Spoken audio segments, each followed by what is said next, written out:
believe we got some touchdown value as well, which we didn't have last week. Hopefully we can turn a corner with these. What are we starting with? Yep, I will also say the touchdown value I'm going to reserve for the end for a specific reason after we look at these game lines, and you guys will see why. But both these bets, I'll pull up the first one, Commanders +3 versus the Seahawks. Both of these bets we talked about on Tuesday, so probably not a whole lot more to dig into from a game betting perspective. 58.2% probability for the Commanders, 5.9% edge. Here, I'll pull this up here, -110. This was an early edge on Tuesday. It's held up pretty strong, even though it was 3.5, I believe, when we looked at it then. Jayden Daniels is expected to practice in full all week. That'll put him in line to start, much to the benefit of Washington, who will now once again be without Terry McLaurin, who did in fact aggravate his quad injury in that game. He did get paid, but that holdout is not working out for this team. He'll return, just Jayden Daniels, to face the league's best rushing defense, allowing just 75.7 yards per game and only 2 touchdowns. So even with Daniels back there, this basically puts me out on any rushing angles for the backfield. I will touch on this a little bit with my play of the week. Jayden Daniels maybe is a play here, as the scramble is more likely to get loose than a designed rush attack against a strong front. I'll check his projections in a minute. And while you and I, Greg, are both high on Bill Krosky-Merritt, it just kind of hasn't really materialized in the way that we'd like to see, especially against a tough rushing defense. Jayden Daniels, 42.9 rushing yards, so 40 plus could be a play there. But again, this is against a very, very good rushing defense. Another reason I think rushing angles are really not the play here are that if you're on the Commanders +3, if you're playing this alongside us, anticipating the Commanders having to keep pace with the Seahawks, it's going to be a passing game. And the Seahawks, probably because they often have teams in a hole, are seeing almost 40 passing attempts per game. That's the most in the NFL. So receiving props is probably the way to go in this one. Zach Ertz becomes our second leading receiver outside of Deebo Samuel. Zach Ertz is at 38. He's +125 for 40 plus. Maybe a sneaky little play there. Possible ladder opportunities if the Commanders can spread the ball around a little bit better than they have the past couple weeks. And if you absolutely don't like the Commanders in this game, our model's got some pretty good value for props on the Seahawks, including JSN to score a touchdown, Cooper Kupp, AJ Barner, all get an edge for a score. So the model's got value in this game, no matter what angle you want. I'm going to stick with it here and think the Commanders are going to win this, or not win this, but cover this spread. It's not, basically a must-win game for them, or else they're losing 3 in a row and in free fall as we've previously discussed, a very difficult NFC wildcard race. Yeah. Spot-wise, it's like an absolute must-have game. And it's crazy to say that this early in week 9, but given how the season has gone, the quarterback injuries at Washington, like I would think they know this. I really do. Mm-hmm. There's just a sense of urgency with them that Seattle does not have coming into this game. So it's a spot bet as much as it is a model favorite play this week. That's usually a good thing from my perspective. I feel like the team that has most often found its way into our best bets week to week, one way or another, is your team, the Dallas Cowboys, who I see next up on the list here.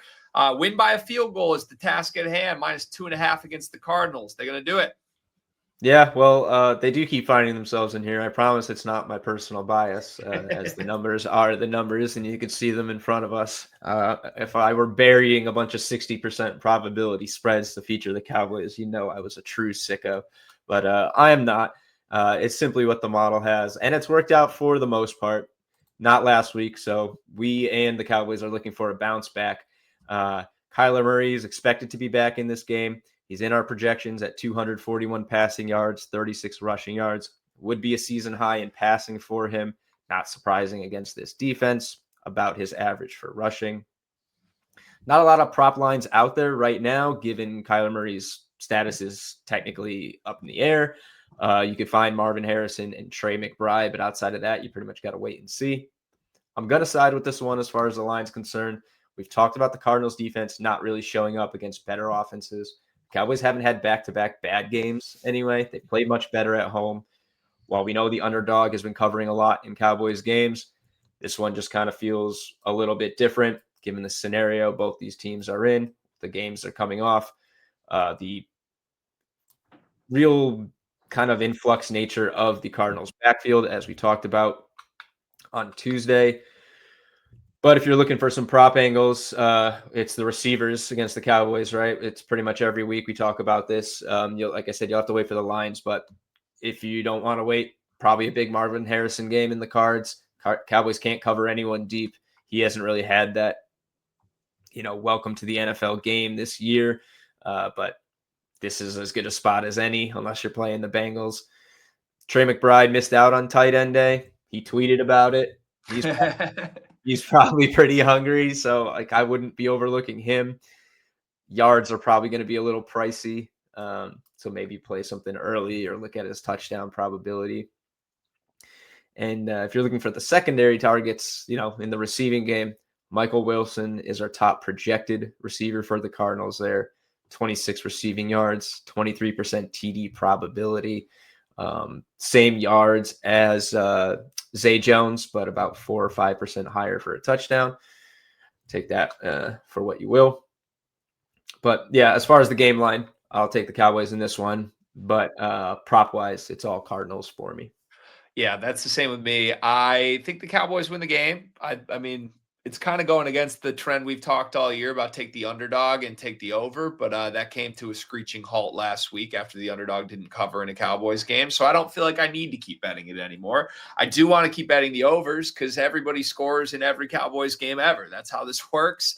I do think Dak's going to just lead this offense to a win. I don't trust the Cardinals in their current state to actually win a game against a team that can hang 40 any given week, but I do trust the Cardinals to move the ball and still score in their own right. And I'm frustrated right now because I wish those secondary guys were out in the prop market.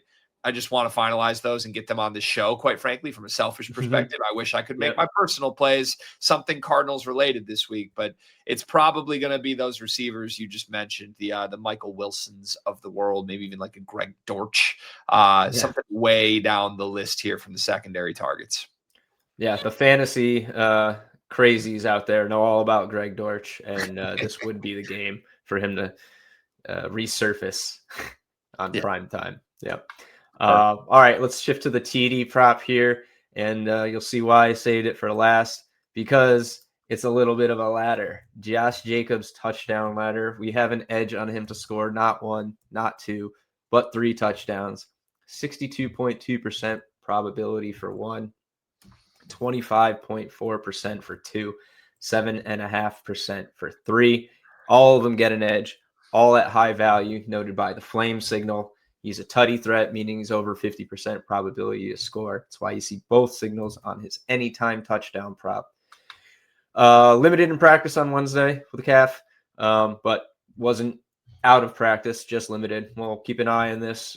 Probably no rush to bet this. I don't think you'll see his touchdown odds move very much. So if you're concerned about the health, you could probably wait. 9 touchdowns this year for Josh Jacobs, scored in 4 straight, 3 of those with 2 touchdowns.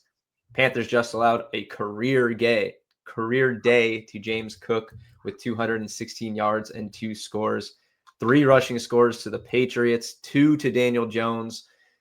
They let up rushing touchdowns. They let them up in bulk. And this is probably as good a spot as Josh Jacobs will have in most games this season. Amen to that. It's an auto ad for me. Anytime our model brings out the fire emojis with a touchdown prop that gets increasingly higher with one player, you don't see that every day. And when you do, it's begging you to place a ladder bet. So add it to my card. I'm in. Josh Jacobs. Hopefully we get 3 of these weekend and we can have a big celebration on the pod. There you have it. Best bets. Would it be the first Packers 3-piece we got on this show? Romeo Doubs. Romeo Doubs. Yeah. I mean, that'd be special if we're halfway through an NFL season, hit 2 Packers ladder plays, trio bets. That'd be something. Yeah. I believe. All right. Thank you, Dave. Thank you, Model. Reminder, if you want to get all of these insights for yourself anytime you want, you can get Dimers Pro. 50% off is a deal we have for you to get Dimers Pro right now with our promo code podcast. Go get it. You want to see these projections yourself. There's way more than just player projections. It'll tell you the best bets, the best props to place every single week. But if you just want score predictions, the edge on each bet for totals, anything, all sports, basketball, World Series still going right now. We've got you covered. Make sure you get Dimers Pro. Use promo code podcast for 50% off.